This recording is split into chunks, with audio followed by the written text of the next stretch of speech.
So guys, psoriasis से डर रहे हो, घबरा रहे हो, परेशान हो रहे हो, और वो इसलिए हो रहे हो क्योंकि कुछ एक्टिविटी आप खुद से ही गलत कर देते हो। यहाँ पर मैं कुछ अलग नहीं बताने जा रहा, मैं आज आपको यही बताने चाह रहा हूँ क्या ऐसा आप कर रहे हो जिसकी वजह से सोरायसिस रिलैप्स होता है, फिर से आता है और आपकी दिक्कतों को और डबल कर देता है। सो पहली जो डिटेलिंग स्टार्ट होती है वो होती है एक ऐसे दिक्कत से जिसको हम बोलते हैं कि हम मॉइस्चराइज किस तरीके से करें। बेसिकली क्या होता है कि पेशेंट को मॉइस्चराइज़र का ढंग से यूटिलिटी ही नहीं पता। पेशेंट कहता है कि हम तो सिर्फ उसको अप्लाई करके छोड़ देते हैं, या फिर हम अप्लाई करते ही नहीं, कभी भूल जाते हैं। सोरायसिस के पेशेंट में सबसे बड़ी दिक्कत एक ही चीज़ की होती है, वो अपने सोरायसिस को बहुत सीरियसली नहीं लेता। अब जब वो सीरियसली नहीं लेता तो क्या करता है, मॉइस्चराइज़र लगाता ही नहीं है। कभी छोड़ देता है, कभी लगा देता है, कभी बिल्कुल ही नहीं लगाता, कभी 2-2 दिन छोड़ देता है। तो जिसकी वजह से क्या होता है कि जो उसकी स्किन डेड हो रही है, या जो वहाँ के सेल जो जल्दी-जल्दी डेड हो रहे हैं, उनमें काउंट बढ़ जाता है। जिसकी वजह से वहाँ पर क्या दिक्कत मिलती है?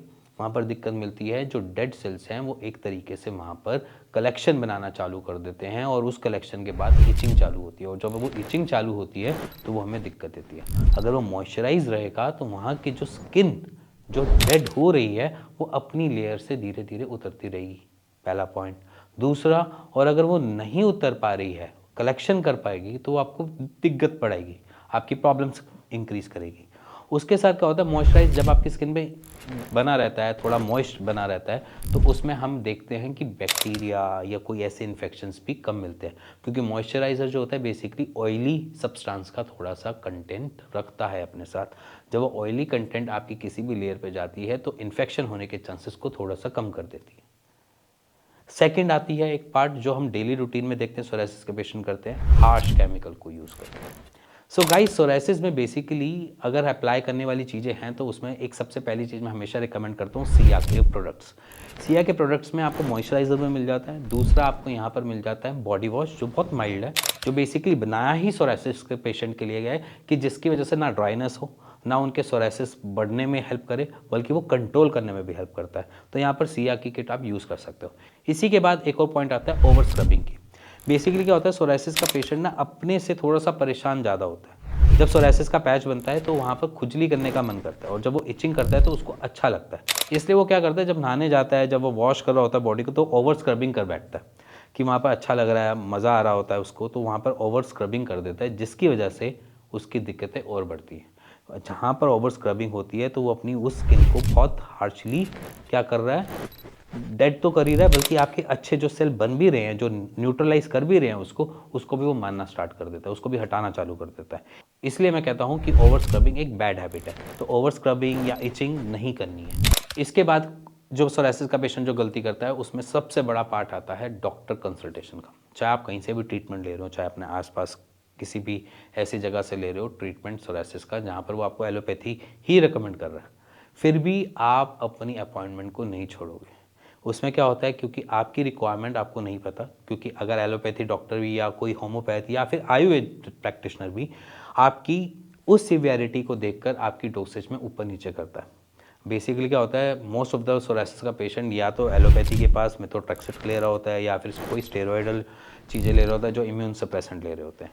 बट अगर मैं बात करूं कि अगर आप ऐसी डोसेज पे चल रहे हो जो आपको पहले तकरीबन 6 महीने पहले की मिली हुई है, तो उससे भी आपको दिक्कत बढ़ा सकता है, क्योंकि उस टाइम आपका सोरायसिस क्या पता बहुत ज़्यादा हो, अब सेटल्ड हो चुका हो थोड़ा बहुत, उसके बाद भी आप वही डोसेज खा रहे हो, जिसकी वजह से आपकी लीवर की फंक्शनिंग ख़राब हो सकती है, किडनी की फंक्शनिंग ख़राब हो सकती है। तो इसीलिए मैं कहता हूँ कि यहाँ पर एलोपैथी प्रैक्टिशनर के पास जा रहे हो तो प्लीज़ उनसे विज़िट करो, और बल्कि एज एन होम्योपैथ और आयुर्वेद से ज़्यादा मैंडेटरी होती है वहाँ पर विज़िट करना, क्योंकि सीवियरिटी के हिसाब से वो आपकी डोसेज सेट करते हैं। और अगर आप होम्योपैथ ट्रीटमेंट ले रहे हो या आयुर्वेद ट्रीटमेंट ले रहे हो तो यहाँ पर आपके पास बेनिफिट मिल जाता है, क्योंकि यहाँ पर बेसिकली आपको एक हर्ब्स या फिर एक तरीके से एक नेचुरल ट्रीटमेंट मिल रहा होता है, जिसकी वजह से आपको ये दिक्कत देखने को नहीं मिलती है। एक जो लास्ट सोरायसिस का पेशेंट जो सबसे ज़्यादा प्रॉब्लम में फंसता है, वो एक ही चीज़ से फंसता है, वो है होम रेमेडियल एक्टिविटीज़ में। ये एक्टिव इंग्रेडिएंट है, ये मेरे को ठीक कर देगा, ये चीज़ अच्छी है, ये मेरे को ठीक कर देगा। एक्चुअली क्या होता है कि जब आप कोई भी इंग्रेडिएंट लेते हो या कोई भी ऐसा केमिकल फॉर्मेशन लेते हो तो वो आपको एक दिक्कत दे सकता है। अब जैसे कुछ चीज़ें होती हैं कि आप हल्दी दूध में डाल के पी लो, वो बेसिकली इन्फ्लेमेशन को कम करता है, रेमेडी ये भी मिल जाती है, बट जब आप दूध इनटेक करते हो तो आपकी सोरासिस को बढ़ा देता है।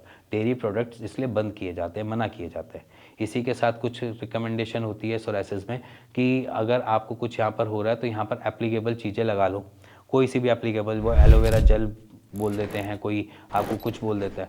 एलोवेरा जेल आप मार्केट से ख़रीद के लाते हो, वो लगा लेते हो, वो आपके सोरासिस को बढ़ा देता है। सो बेसिकली एलोवेरा जेल वो इसलिए रिकमेंड किया जाता है कि आपकी वहाँ पर ठंडक मिले सोरासिस पे। तो अगर आप वो जेल अपने पास निकाल के प्लांट से लगा रहे हो तो ओके है। आप बाहर से लेकर आओगे किसी भी ब्रांड का, वो आकर अप्लाई करोगे तो वो आपको दिक्कत देगा। तो इसलिए इसमें बहुत सारी कॉम्प्लिकेशंस होती है। अगर आप होम रेमेडी ले भी रहे हो तो उसकी थोड़ी सी रिसर्च कर लो, जान लो वो कैसे काम करेगा कैसे नहीं। और अगर आपको ऐसा लगता है कि आपको होम रेमेडी कोई समझ आ रही है, आप पूछना भी चाह रहे हो, तो आप मेरे को कमेंट भी कर सकते हो। आप होम रेमेडी मेरे को कमेंट करके बताओ, मैं उसी के ऊपर आपके लिए वीडियो भी बना दूंगा, क्योंकि आपका क्वेश्चन या आपकी होम रेमेडी में भी शायद औरों को भी एक्नॉलेज कर पाए कि क्या सही है और क्या गलत है। इसी के साथ अगर आपको कुछ भी जानना है, समझना है, या कुछ भी ऐसे क्वेश्चंस हैं तो नीचे दिए नंबर पे मेरी टीम से बात कर सकते हैं और उसका एक राइट सॉल्यूशन ले सकते हैं। इसी के साथ अगर आपको और भी कुछ पूछना रहता है या आपको लगता है कि ये मेरे को प्रॉब्लम हो रही है सोरासिस के अंदर और इसके ऊपर आप मेरे लिए एक वीडियो बना दो या कुछ भी है, तो आप मेरे को कमेंट कर सकते हो। मैं उसके लिए भी आपके लिए वीडियो बनाने की पूरी कोशिश करूँगा। इसी के साथ मिलेंगे नेक्स्ट वीडियो पे, तब तक के लिए नमस्कार।